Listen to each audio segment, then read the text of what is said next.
আম্মা জান আয়েশা সিদ্দিকা রাদিয়াল্লাহু আনহা জিজ্ঞাসা করেন, ওগো নবীজি, আসমান ভর্তি তারকা গণে শেষ করা তো সম্ভব না।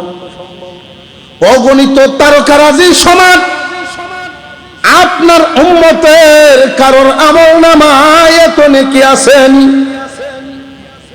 এই পরিমাণ নেকি আপনার কোন উম্মতের আমলনামায় কি আছেন?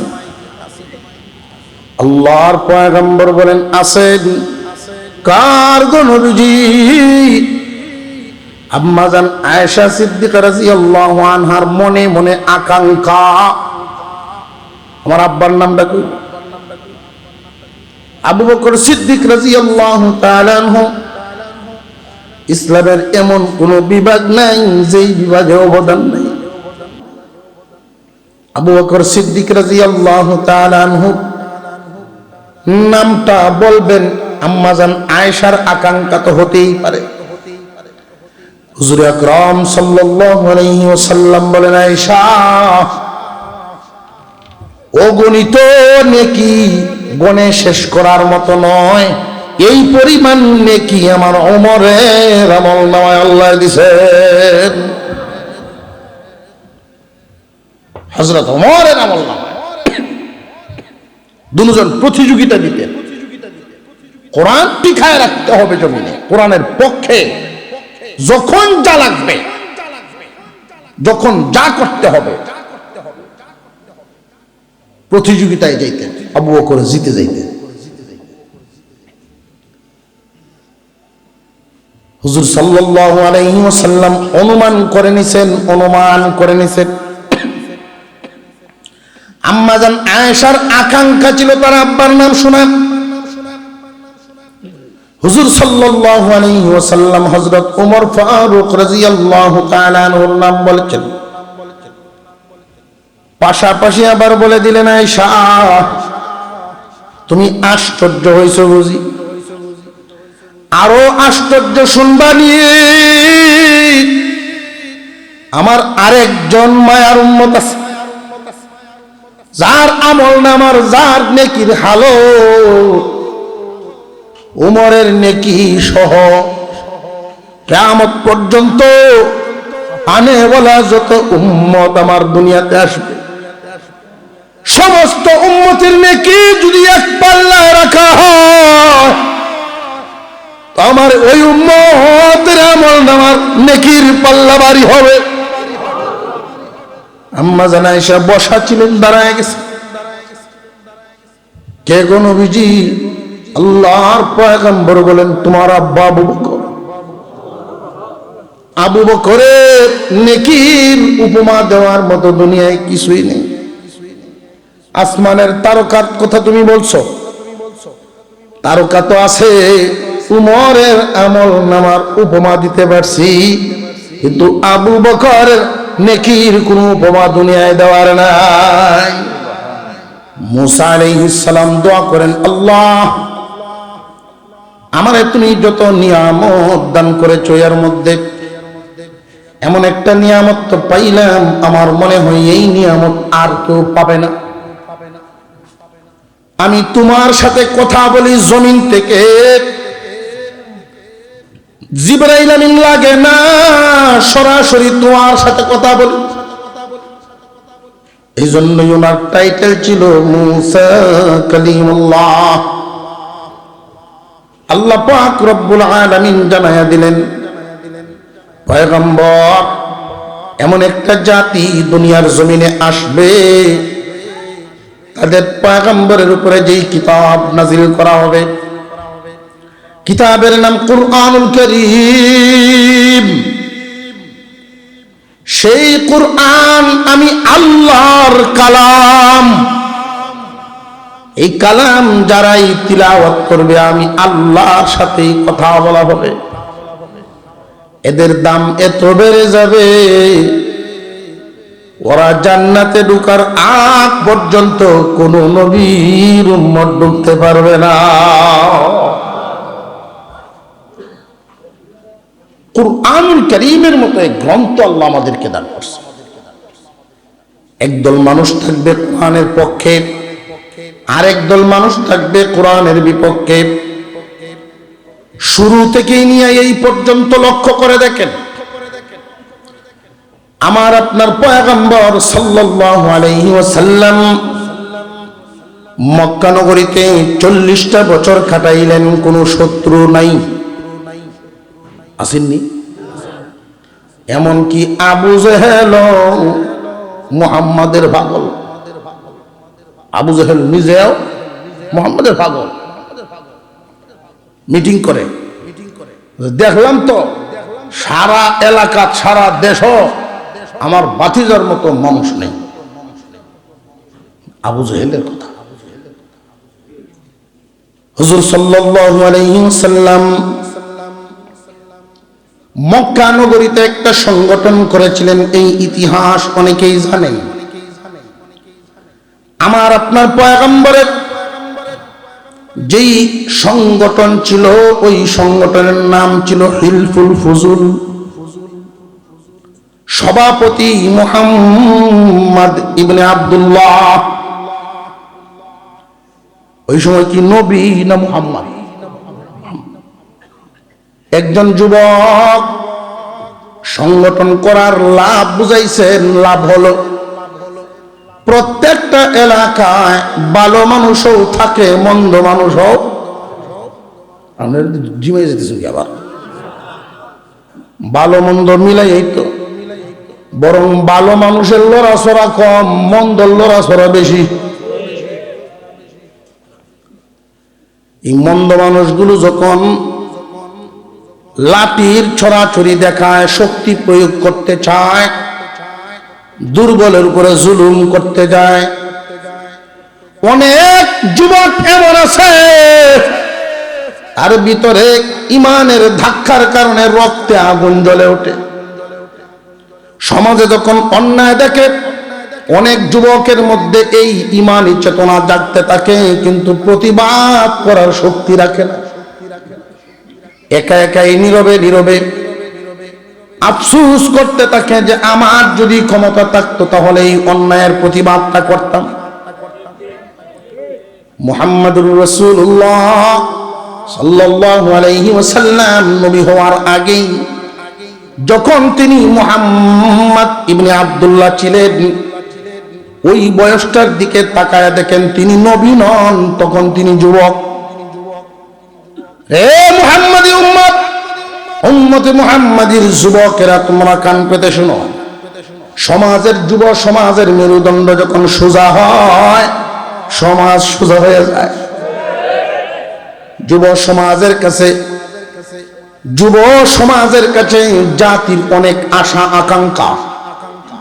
একজন যুবকের ইমান দীপ্ততা রক্ত গরমে ভিতরে শুধু একা একা সহ্য করে, কিন্তু এই যুবকরা যখন এক এক গোষ্ঠীর এক এক বাড়ির যুবকরা একাত্মতা পোষণ করে একটা সংগঠনে পরিণত হবে, বিশাল একটা শক্তিতে পরিণত হবে। আমার মনে হয় এই ইমানদার যুবকেরা যখন একটা সংগঠনে পরিণত হবে, অন্যায় দেখলে একসাথে যদি প্রতিবাদ করে, এলাকায় যত শক্তিশালী অপরাধী হোক না কেন, লেজ গুটায়া পালাইতে বাধ্য হবে। যদি একা কেউ প্রতিবাদ করতে যায়, তাহলে বাড়ি ভিটা পর্যন্ত ভেঙে দিব।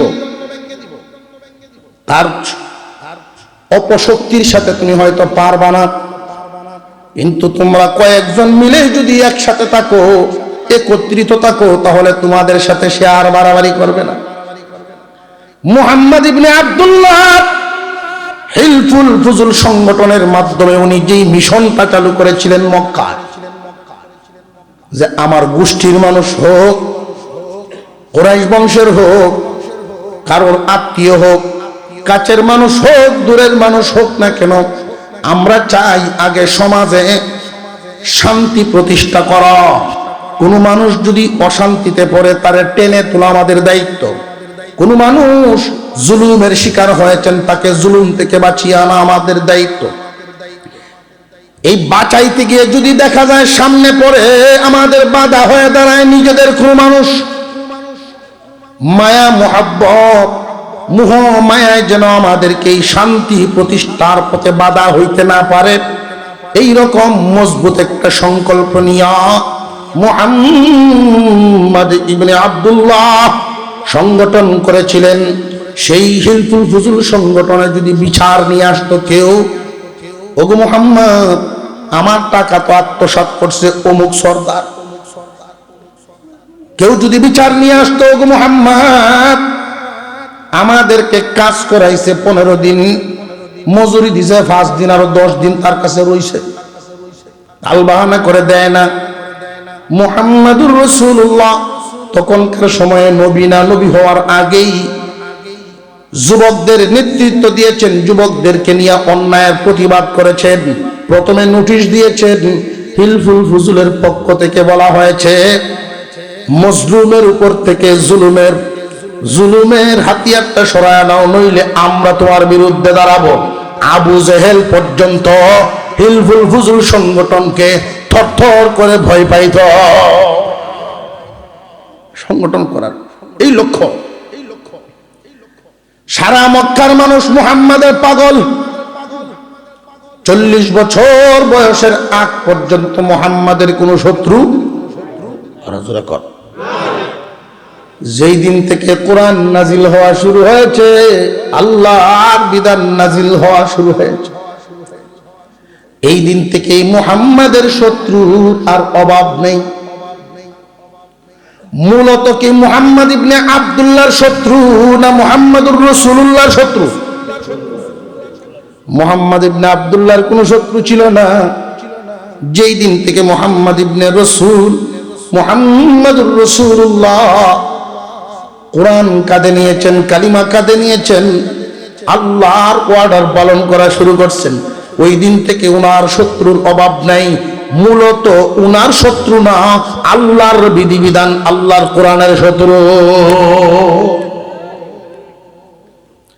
একদল মানুষ কোরআনের পক্ষে সব ঢেলে দিছে।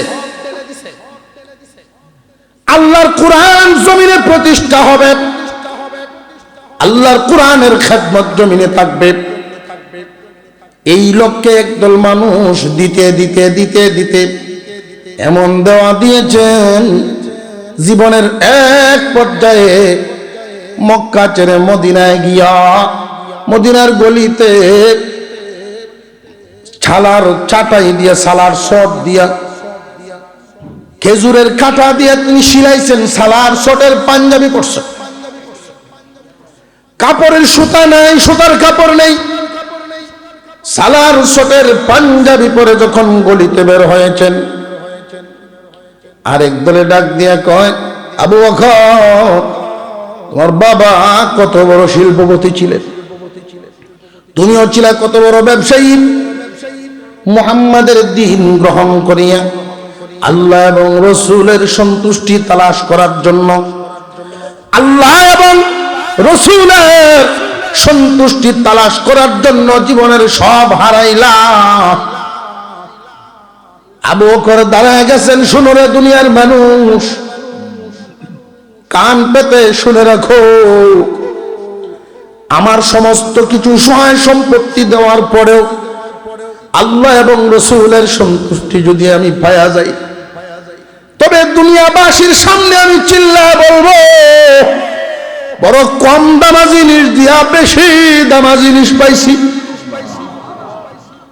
দুনিয়ার দন দৌলত দিয়া যদি আল্লাহ এবং রাসূলের সন্তুষ্টি পাওয়া যায়, আমার চাইতে লাভবান আর কেউ হইবে না। এই বোঝটা উনি বুঝেছেন।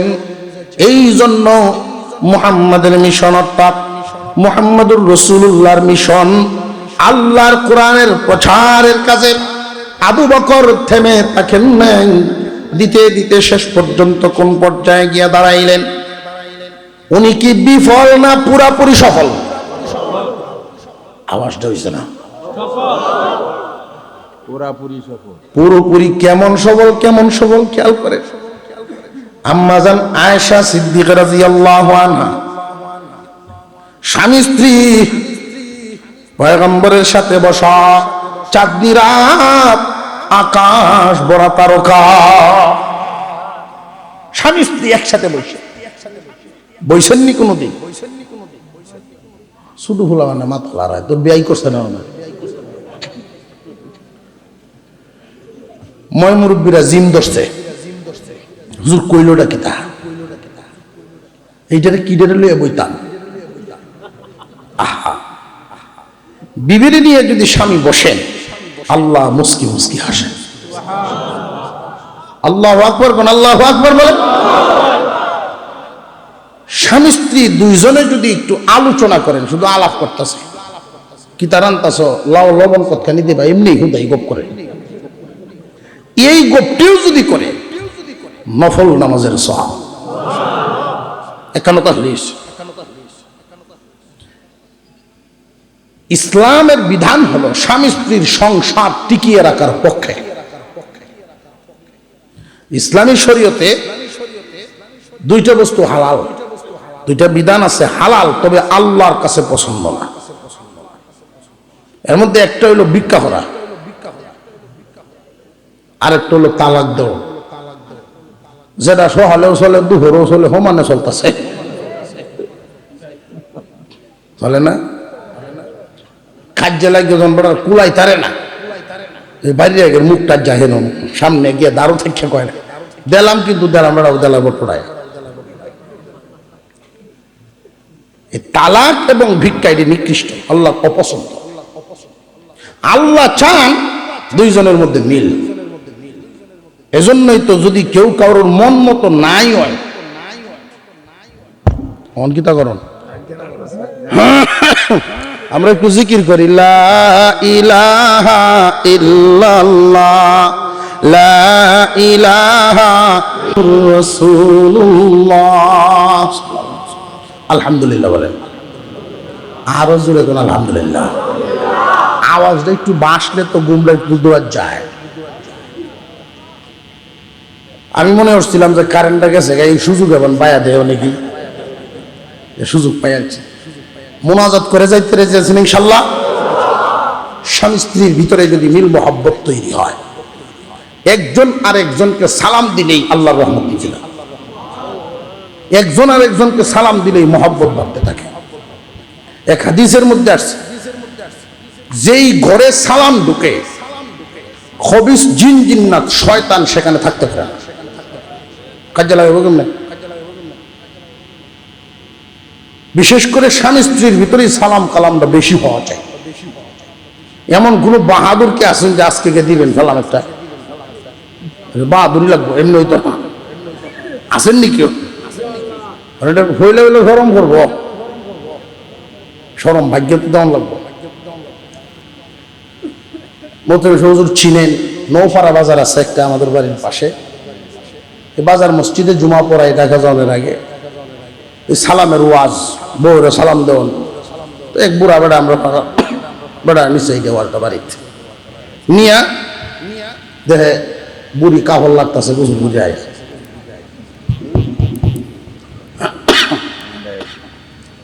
আলহামদুলিল্লাহ আলহামদুলিল্লাহ বলেন। কারেন্ট আসছে, জুমাত শুনে গেছে, বিবিরে সালাম দেওয়ান সওয়াবের কাম, গিয়াই আসসালামু আলাইকুম সালাম দিচ্ছে, উত্তর দিতে না হইলে হুন্নে না হুন্নে রয়েছে বেটি, আবার হুনায় দিছে, এখন বেটে কথা বেতুমির জানটা একটু কমায় করল, রেডি মনে হচ্ছে এই মুহূর্ত এই শব্দ শুনছি না জীবন। বেশি গুছা উঠলে গালি গালাজ করে, সালাম কেমনে দিল মনে হচ্ছে ভিতরে বিরক্ত আছে। ফরের জুমায় যখন আমারে বলছে, বুঝলাম আবার গিয়ে দিবেন আসবো, কয় আসবো তো এইটাই করবো। বলে আপনি এক সপ্তাহ গ্যাপ দিলেন কেন? ঘর থেকে বেরোয়ার সময় একবার দিয়ে আইবেন, ঘরে ঢুকবার সময় আবার দেবেন, এইভাবে কয়েকদিন অভ্যাস হইলে আপনি যখন দিবেন না উনিও আপনারা দিব। আরো জোরে কর। আমরা তাহি এক কানো, আল্লাহর রসুলের আদর্শ তো সে মুহূর্তে আরেক কাহ, আমরা সাথে নেই, এই কারণে রহমত আছে কি। আম্মা জানা আয়েশা সিদ্দিকা রাদিয়াল্লাহু আনহা নবীজি সাল্লাল্লাহু আলাইহি ওয়াসাল্লামের সাথে বসা, সময়টা দিন না রাত, চাঁদনি রাত, আকাশ ভর্তি তারকা, খোলা আসমানের নিচে স্বামী স্ত্রী দুইজন আলোচনা করেন। ওনাদের মধ্যে আলোচনার ধরনই হতো দিন এবং দুনিয়া দুইটার মধ্যে দিনই আলোচনা বেশি, আখিরাতের চিন্তা ছিল তাদের অন্তরে বেশি। আম্মা জান আয়েশা সিদ্দিকা রাদিয়াল্লাহু আনহা জিজ্ঞাসা করেন, ওগো নবীজি, আসমান ভর্তি তারকা গণে শেষ করা তো সম্ভব না, অগণিত তারকারাজির সমান আপনার উম্মতের কারোর আমল নামায় এত নেকি আছেন, এই পরিমাণ নেকি আপনার কোন উম্মতের আমল নামায় কি আছেন? আল্লাহর পয়গম্বর বলেন আছেন। কার গো নবীজি? আম্মা জান আয়েশা সিদ্দিকা রাদিয়াল্লাহু আনহার মনে মনে আকাঙ্ক্ষা, আমার আব্বার নামটা কই? আবু বকর সিদ্দিক রাদিয়াল্লাহু তাআলা আনহু। ইসলামের এমন কোন বিভাগ নাই যেই বিভাগে অবদান নাই। কুরআনের এমন একজন প্রেমিক, আল্লাহর পয়গম্বর বলেই ফেলেছেন, আবু বকরের বদলা আমি দিতে পারলাম না, আল্লাহ দিবে। আবু বকর তো এমন একটা নাম, আবু বকর এমন একটা নাম, হুজুর সাল্লাল্লাহু আলাইহি ওয়াসাল্লাম যার ছোটবেলার সাথী, কোরআন প্রচারের সাথী, কবরের সাথী, হাসরে দাঁড়াইবেন একসাথে, হাসরের সাথী পাশাপাশি থাকবেন। আবু বকর সিদ্দিক রাদিয়াল্লাহু তাআলা আনহু কুরবানিওয়ালা আশিকে রাসূল, আশিকে রাসূল, এমন আশিকে রাসূল। আবু বকর বলছেন, শুধু শুনে রাখছেন, পয়গম্বর বলেছেন হিজরত করতে হবে তৈরি থেকে, আর হিজরত হবে দিনে নয় রাতের বেলা। এশার নামাজের পরে কোনদিন আবু বকর আর ঘুমানেই না। ভাবা যায় আজকালকার জামানায় আশিকে রাসূল তো এই জামানায় পাওয়াই যায় না, আশিকে আলেমও তো নাই, যারা সামনে আছে এদেরকে ওইভাবে মহব্বত করতে পারে না। আশিকে রাসূল কত বড়! এশার নামাজের পরে আবু বকর আর ঘুমান না। 6 মাসের মতো হয়ে গেছে। হঠাৎ একদিন নবীজি আবু বকরের দরজায় এসে আস্তে করে আওয়াজ দিলেন, ডাকটাও আস্তেই দিলেন। আবু বকর একটা ডাক দিতে দেরি, দ্বিতীয় ডাকার লাগে নাই, দরজা খুলে লাব্বাইক ইয়া রাসূলুল্লাহ সামনে হাজির হয়ে গেছেন। আল্লাহর রাসূল বলেন, আবু বকর তুমি কি ঘুমাও নাই? না হুজুর আমি ঘুমাই নাই। কেন ঘুমাও নাই? তুমি কি জানতে নাকি যে আমি আসবো? না হুজুর জানতাম না, ওই যে বলেছিলেন ওই দিন থেকে আমি আর ঘুমাই না। আল্লাহর রাসূলের চোখে পানি পড়ে গেছে, নবীকে খুশি করে ফেলছেন আবু বকর।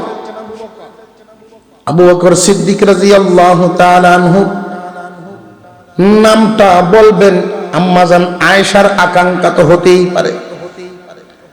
হুজুর আকরাম সাল্লাল্লাহু আলাইহি ওয়াসাল্লাম বলেন, আয়েশা অগণিত নেকি গণে শেষ করার মতো নয়, এই পরিমাণ নেকি আমার ওমরের আমলনামায় আল্লাহ দিয়েছেন। হযরত ওমরের আমলনামায় দুজন প্রতিযোগিতা দিতেন, কোরআন টিকায় রাখতে হবে জমিনে, কোরআনের পক্ষে যখন যা লাগবে, যখন যা করতে হবে প্রতিযোগিতায় যাইতেন। আবু বকর জিতে যাইতেন। হুজুর সাল্লাল্লাহু আলাইহি ওয়াসাল্লাম অনুমান করে নিছেন আম্মা জান আয়েশার আকাঙ্ক্ষা ছিল তার আব্বার নাম শোনা। হুজুর সাল্লাল্লাহু আলাইহি ওয়াসাল্লাম হযরত ওমর ফারুক রাদিয়াল্লাহু তাআলা আনহুর নাম বলেছেন। পাশাপাশি আবার বলে দিলেন, আয়েশা তুমি আশ্চর্য হইছো বুঝি? আরো আশ্চর্য শুনবা নিয়ে আমার আরেকজন মায়ার উম্মত আছে, যার আমল নামার, যার নেকির হালত উমরের নেকি সহ কিয়ামত পর্যন্ত আনে বলা যত উম্মত আমার দুনিয়াতে আসবে, সমস্ত উম্মতের নেকি যদি এক পাল্লায় রাখা হয়, আমার ওই উম্মতের আমল নামার নেকির পাল্লা ভারী হবে। আম্মা জান আয়েশা বসা ছিলেন, দাঁড়ায় গেছে। কে গো নবীজি? আল্লাহর পয়গম্বর বলেন, তোমার আব্বা আবু বকর। আবু বকরের নেকির উপমা দেওয়ার মতো দুনিয়ায় কিছুই নেই। আসমানের তারকার কথা তুমি বলছো, তারকা তো আছে। উমরের আমল নামার উপমা দিতে পারছি, কিন্তু আবু বকরের নেকির কোন উপমা দুনিয়ায় দেওয়ার নাই। হুজুর আকরাম সাল্লাল্লাহু আলাইহি ওয়াসাল্লামের পিছনে আবু বকর সিদ্দিক রাদিয়াল্লাহু তাআলা আনহু কুরবানি করে গেছেন। মক্কায় বলেন, মদিনায় বলেন, দুনিয়ায় বলেন, এখনো বলেন, ইসলামের যে শত্রু আছে, একজন আলেমকে জেলে নেয়, আলেম উলামাদেরকে গালি দেয়। যে সমস্ত শয়তান বাহিনী মূলত আলেমের শত্রু না, ওরা হইল কোরআনের শত্রু। আরো জোরে আওয়াজ দিয়া খান। আলেম তো ব্যক্তিগত ভাবে আমি কেউ জমিও নেই নাই, আমি কারোর মাথায়ও বাড়ি দেই নাই, কিন্তু কোরআনের কথাটা যখন দারাজ কণ্ঠে বলতে থাকি, তখন ওদের দিলে কম্পন তৈরি করে আমার শত্রুতে পরিণত হয়। যুগে যুগেই এটা থাকবে। তবে এই চীনাকান্দিবাসীর দ্বীনি প্রতিষ্ঠান, এটা হৃদয়ের একটা মণিকুঠায় জায়গা দিয়ে রাখবেন। আল্লাহর কোরআনের হেফাজতের এই মরকজ আমাদের বাপ দাদা মুরব্বীদের হাতে গড়া প্রতিষ্ঠান, এটা মনে রাখবেন। যারা গড়েছিলেন তারা এখানে ওই যে জামিয়া হুসাইনিয়া, বড় বড় বুজুর্গানে দিন এখানে আসতে, আপনারা এখানে যারা আছেন মুরব্বীরা, আপনাদের মুরব্বীরা ওই আল্লাহ ওয়ালা গণের জুতা নিয়ে, ব্যাগ নিয়ে পিছনে পিছনে ঘুরতেন। আল্লাহর ওলিগণ এখানে আসতেন, এক গ্লাস পানি ফু নেওয়ার জন্য আসতেন, দোয়া চাওয়ার জন্য আসতেন। তাদের হৃদয় নিংড়ানো, যে যা পারছেন তা দিয়েই প্রতিষ্ঠান গড়ছেন। আপনাদের মহব্বতের হৃদয়ের মণিকুঠায় জায়গা দিয়ে রাখবেন। হৃদয়ের কোনো একটা জায়গায় সন্তানের যেমন মহব্বত, স্ত্রী পরিবার নিজের যেমন মহব্বত, কুরআনুল কারীমের এই প্রতিষ্ঠানটার একটা মহব্বত দিলের ভিতরে রাখবেন ইনশাআল্লাহ। তাহলে লাভটা কি হবে? লাভটা কি হবে? মুহাম্মদুর রাসূলুল্লাহ সাল্লাল্লাহু আলাইহি ওয়াসাল্লামের বন্ধু তো আবু বকর 40 বছরের আগেও ছিলেন। যখন মুহাম্মদ ইবনে আব্দুল্লাহ, নবী নন, মুহাম্মদ ইবনে আব্দুল্লাহ হিলফুল ফুজুল সংগঠন করেন, সমাজের কাজ করেন, তখনও আবু বকর আমার আপনার নবীর সাথী ছিলেন। এত ফজিলত পূর্ণ হতে পারেন নাই। দাম বাড়ছে, মর্যাদা বাড়ছে কখন? আল্লাহর কোরআনের জিম্মাদারি নিছেন যখন। কেমন বাড়া বাড়ছে? নবীজি দুনিয়া থেকে বিদায় হওয়ার পরে আবু বকর সিদ্দিক রাদিয়াল্লাহু তাআলা আনহু জিম্মাদারি গ্রহণ করেছেন, খেলাফতের জিম্মাদারি। 2 বছর 4 মাস 13 দিন পর্যন্ত খেলাফত পরিচালনা করেন। আম্মা জান আয়েশা সিদ্দিকা রাদিয়াল্লাহু আনহাকে ডাক দিলেন, ওমা এই তিনটা কাপড় তোমার কাছে দেই গোমা, মনোযোগ দেন, ঘুমাও, খেলা খেলা সজাগ দেই, আপনার দেই, ঘুমো, খেলা খেলা দেই না। আড়াই থেকে বীর আর কয়েক মিনিট এখানে আজকে যে আশাটা আল্লাহ রাজি খুশি করার জন্য, মূলত এই সুনামগঞ্জের সুরমা নদীর ওই পারে আমি এক বুজুর্গের মুখে শুনছি, একজন আলেমের মুখে শুনছি যে সুনামগঞ্জ সুরমা নদীর ওপারে একজন আলেম আছে।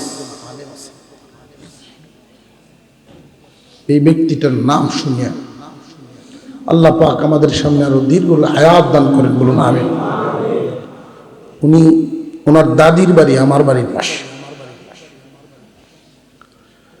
উনি ফোন দিচ্ছেন 24 তারিখ আসতে হইব, জীবনে তো আর চাই না কিছু, চাই বসে আমার মতো একজন নগণ্য মানুষ, ওনার ছাত্রের চেয়েও আরো বয়স কম, এটা এই যে আদরের জায়গাটা আমি পাইছি, এটাই তো আমার জন্য অনেক কিছু। গতকালকেও এলাকায় ছিলাম, আগামীকালকেও এলাকায়, শুধু আজকের এই তারিখের জন্য সুনামগঞ্জে আসা।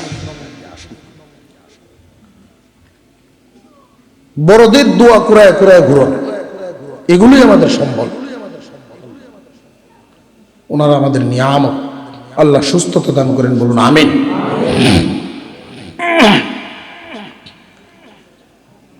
আবু বকর সিদ্দিক রাদিয়াল্লাহু তাআলা আনহু আম্মা জান আয়েশা সিদ্দিক রাদিয়াল্লাহু আনহাকে বলেন, মাগো ও মা, তিনটা কাপড় তোমার কাছে দেই নাও, আমি যেই দিন দুনিয়া থেকে বিদায় হব এই তিনটা কাপড় দিয়ে, এই তিন কাপড় দিয়ে আমার কাফন দিবা। আম্মাজান আয়েশা কাপড়গুলো বের করলেন, দেখেন দুইটা পুরাতন একটা নতুন। ও বাপ, আপনার কাফনের কাপড় দুইটা পুরাতন আর একটা নতুন, আমাদের কি এই সামর্থ্য নাই তিনটাই নতুন দিব? এই সামর্থ্য কি আমাদের নেই? বাবা গো, দুইটা পুরান দিলেন, একটা নতুন দিলেন কেন? ও মা, আমি তো শুধু তোমার বাবা নই, আমি তো খলিফাও। যারা খেলাফতের দায়িত্বে বসেন তাদের কিছু দায়িত্বশীলতার পরিচয় দিতে হয়। অন্ন, বস্ত্র, বাসস্থান, শিক্ষা, চিকিৎসা, এগুলো মৌলিক চাহিদা হলো জনগণের, এগুলো পূরণ করা লাগে। ও মা, আমি এই 2 বছরের ভিতরে চেষ্টা করেছি আমার জনগণ যারা আছেন বস্ত্রহীনদেরকে বস্ত্র দেওয়ার চেষ্টা করেছি। এরপরেও যদি বাকি থাকে, কিয়ামতের কঠিন ময়দানে প্রশ্নের সম্মুখীন যদি হই, আল্লাহ যদি জিজ্ঞাসা করে বসেন, আবু বকর দায়িত্ব তো নিসলাম, পালন কেমন করছিলা? সবাই কি কাপড় পিন্দাইছিলাম আর বান্দা বান্দি সবাই কি কাপড় পাইছিল? আমি যেন বলতে পারি আল্লাহ সবাইকেই নতুন কাপড় দিতে পারছি না, এই জন্য আমি আবু বকর নিজেও 3টা নতুন আনি না। দিলের হালত কেমন হয় তাদের? কোরআনের সম্পর্ক শক্ত, দিল নরম বানায়া দেয়। আবু বকর সিদ্দিক রাদিয়াল্লাহু তাআলা আনহু, হযরত উমর, আলী, উসমান, 3 জনকে ডাকলেন, তোমরা আসো, আমি যেই দিন দুনিয়া থেকে বিদায় হব সরাসরি আমার লাশ আল্লাহর পয়গম্বরের কাছে নিবা না। তোমরা 3 জন গিয়া নবীজির রওজা মুবারকের পাশে দাঁড়াইবা, গিয়া ডাক দিবা, অনুমতি নিবা। আবু বকর দুনিয়া থেকে বিদায় হয়েছে, আপনি যদি অনুমতি দেন এইখানে কবর দেওয়া হবে, আর নইলে আবু বকরকে জান্নাতুল বাকিতে দাফন করা হবে। আল্লাহর পয়গম্বরের রওজা থেকে যদি আওয়াজ আসে, অনুমতি যদি পাও, তাহলে আমার লাশ নবীজির পাশে দাফন করবা, অন্যথায় জান্নাতুল বাকিতে দাফন করে দিও। আবু বকরের জীবনের কুরবানি ওনার স্থান কোথায় পৌঁছায় দিল? কুরবানিওয়ালা জীবন মানুষকে কোথায় নেয়? কুরআনের সাথে মহব্বতে মানুষকে কোথায় উঠায়? যেই দিন আবু বকর বিদায় হয়ে গেলেন, ওমর চোখের পানি ছাড়েন আর কান্দেন। রোজার পাশে গিয়া বলেন, ওগো নবীজি, আপনার হিজরতের সাথী আমাদেরকে ছেড়ে বিদায় হয়ে গেছে। ইয়া রাসূলুল্লাহ, ইয়া হাবিবাল্লাহ, আপনার হিজরতের সাথী দুনিয়ার থেকে বিদায়, যদি অনুমতি দেন আপনার পাশে দাফন হবে, আর নইলে জান্নাতুল বাকিতে। এমনি পয়গম্বরের রওজা থেকে আওয়াজ, পয়গম্বরের রওজা থেকে আওয়াজ এসে গেছে, বন্ধুকে বন্ধুর পাশে শোয়া দাও। কোথায় দরজা উঠে গেছে? জিন্দেগি যতদিন দুনিয়াতে কাটাবে, যতদিন বেঁচে থাকবো, আল্লাহ যেন কোরআনের সাথেই লাগায় রাখে। কত সুন্দর উপস্থাপন আপনাদের সামনে পেশ করা হয়েছে। আগামী দিনের মাদ্রাসা মরকাজ, পরীক্ষার মরকাজ, পরীক্ষার সেন্টার, বোর্ডের পক্ষ থেকে তারা জানায় দেওয়া, এটা অনেক সম্মানে। নিজেরা দরখাস্ত করে দৌড়াদৌড়ি করে আনাটা আর তাদের পক্ষ থেকে জানায় দেওয়াটা, এটাকে অনেক সম্মানে। একটা রেজাল্ট শুনছেন, আমিও শুনলাম, খুব ভালো লাগলো। রেজাল্টটা শুনে তারা অনুমান করছে প্রতিষ্ঠানে পড়া হয়, প্রতিষ্ঠান তদারকি করার মতো লোক এখানে আছে, সেই আশার থেকেই দিয়ে দিয়েছে সেন্টার। জানেন, ওইখানে আপনার পরীক্ষার সেন্টার 20 জন 30 জন আলেম ওলামা যদি হঠাৎ করে জিনাগান্ধি আইতে থাকে, যাদেরকে দাওয়াত করে পাওয়া যায় না, তখন জিনাগান্ধি ওলা রুচি তৈল, যেহেতু আসতেছেন আর কিছু ফারি আর না ফারি, অন্তত ছাড়াই বিষ নইল বিষয়, যেহেতু সেন্টার তারা দিয়ে দিচ্ছেন, এগুলোর মূল্যায়ন যেন করা হয়। মাদ্রাসা দাওরায়ে হাদিস খোলার ঘোষণা হচ্ছে। আমরা মুনাজাতের আগে সেই কাজগুলোর উন্নয়নমূলক কাজে অংশগ্রহণের জন্য আমি মুসাফির মাদ্রাসার কল্যাণার্থে আপনাদের সামনে 2-3 মিনিট কিছু কথা বলবো। তখন যদি আমার তুই এই উড়া শুরু করেন, বলে এর আগে